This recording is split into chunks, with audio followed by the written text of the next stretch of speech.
All right, thank you so much for joining us today. For our next episode of Network in the Neighborhood, we're going to be talking to the folks at the Boulder Quest Center, where they're going to explain a little bit about martial arts and why their martial art is so interesting and special. I've really been looking forward to talking with these guys because I've been working with them for a long time, and I have a special guest here, which is actually my daughter, Jane Bright, who's been with them since she was 11 years old. So, my name is Jennifer Bright with Jennifer Bright Homes and Coldwell Banker, and if you stay with us to the end, there's going to be a special something that you are not going to want to miss. So make sure you stay to the end.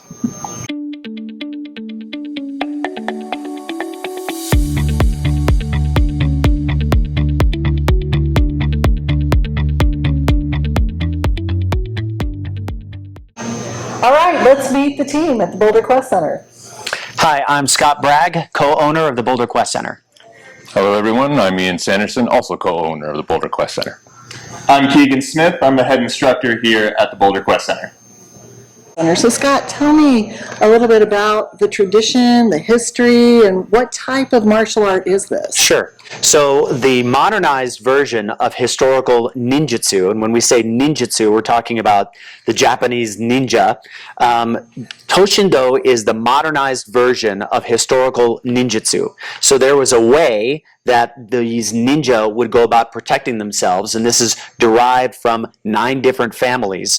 What our creator of this martial art, Stephen K. Hayes, did was take the principles of historical ninjutsu and adapt them to how we might go about protecting ourselves in the 21st century. So Toshin, if you looked at the Japanese kanji, the way that the Japanese would write this word, the word nin is broken up into 2 characters. To, meaning sword, and shin, meaning heart, or what we would call endurance. So it's the art of putting up with what we might consider to be life's hardships. We've taken these historical principles and adapted them into the way that we would physically protect ourselves. Does that mean that this is really a self-defense art rather than like a sport? Yeah, so this is strictly a self-defense way of studying a martial art. There's no competition, there's no points, there's no me against someone else. It's really utilizing the platform of martial arts to study about how I operate in the world, but this is specifically self-defense. That's fantastic. So Ian, how did you get involved in the Boulder Quest Center? That's a long story, and in a short period of time. When I was a little kid, after Mr. Hayes brought back this art to America, the ninja boom happened. Hollywood got a hold of stuff, but it sunk in there, and it kind of stayed with me for many, many, many years. And after college, I started doing a distance learning program through Toshindo. And came up and found the Boulder Quest Center here when I was living in Santa Fe. And so I moved up here not too long after that, and then started working here as an instructor, and then about 5 years ago became a co-owner. So kind of 5 to 45 now. Yeah, and the Quest Center here in Boulder has been around for how many years? I'm a relatively new owner, so while I'm very familiar with the student body and the managers here, it's been around a lot longer than both of us. Yeah, I think it'll be 20 years in 2024. Wow. So it's had a lot of longevity here. And it's really important that the community and the neighborhoods here are aware of this precious gem to be able to develop yourself through an embodiment, through a martial art. I think that's like one of the most special things about it. Keegan has joined us, and Keegan's one of the head instructors here at the Boulder Quest Center. Of course, Ian teaches as well. So, you know, when I first started training at the Boulder Quest Center, I felt a little intimidated coming in, and over time, that completely disappeared. So what do you think that the culture and the environment is like here?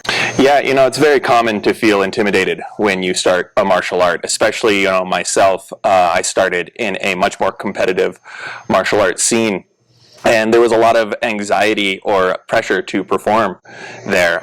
Here, it's much more about the efficiency of your movement, so it doesn't matter where you start or what your ability is, we can work with you, and everyone just kind of supports you through that. Everything about our movement and that we teach is about the efficiency of how you move, as opposed to trying to slot you into a cookie cutter position. It's how is your body able to move within these positions or these skills that we try to develop for you. It's more that you are moving in structure, moving in marriage with gravity, and just able to flow freely through your body. So, Ian, what do you think that the students love most about training here? Community. Yeah, I've asked these questions across the board from all of our students, like what keeps you training, what keeps you coming back? And sure, people love skills and feeling confident out there in the world, but the number one answer I always get is the sense of community that they have here, the friendships that they develop, the relationships they develop, as well as all the things that they're learning. Yeah, far and away, that's what we're about. That's awesome. All right, so let's talk about the nitty gritty. What is the meat and potatoes of this martial art and the training? What happens here? That's a great question. So this is one of the main things that I think separates Toshindo from most martial arts that are out there.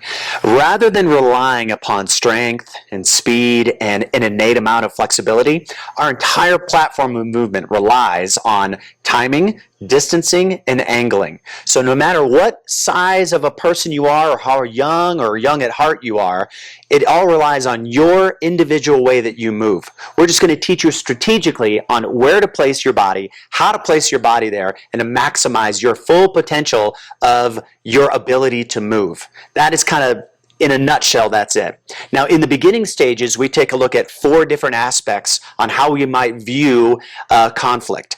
Earth, water, fire, and wind. They're universal principles that play out in our lives on a daily basis. So it's all about space. Earth is holding your ground, water is trying to maintain space, fire is consuming space, and wind is opening up space. So as a new student here, which we've got an amazing introductory program, you can automatically step in and start discovering, like, what is my unique power that I can bring to this particular martial art?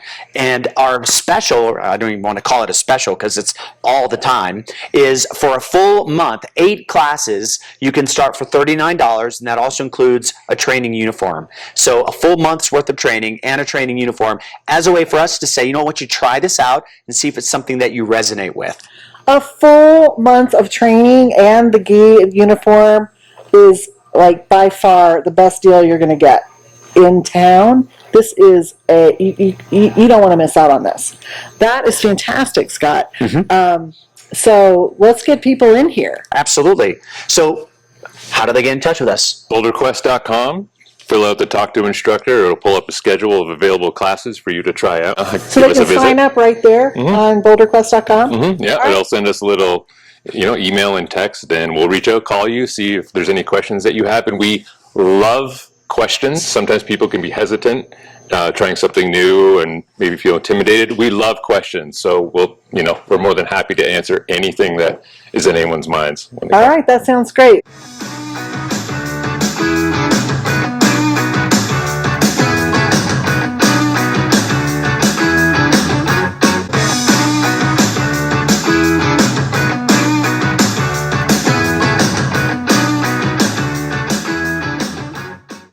That kind of wraps up this episode of Network Neighborhood. So if you want to get a hold of me, Jennifer Bright, with Jennifer Bright Homes and Coldwell Banker, just click on the link below, and I can get you in touch with these guys and lots of other resources. So thanks again for watching.